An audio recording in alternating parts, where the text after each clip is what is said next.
Sound effects कैसे download कर सकते हैं, वो भी बिल्कुल फ्री। तो सबसे पहले हम अपने क्रोम ब्राउज़र पर चलेंगे और यहाँ पर टाइप करेंगे freesound.org।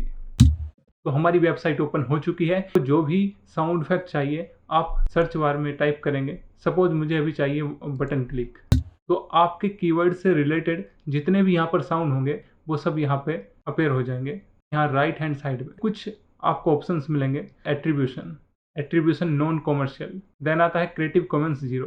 आप इस पर क्लिक करेंगे तो अब जो साउंड इफेक्ट्स आपको यहाँ पे अपेयर हो रहे हैं, अगर आप उनको यूज़ करते हैं तो अब आपको अपने वीडियो के डिस्क्रिप्शन में कोई क्रेडिट देने की नीड नहीं है।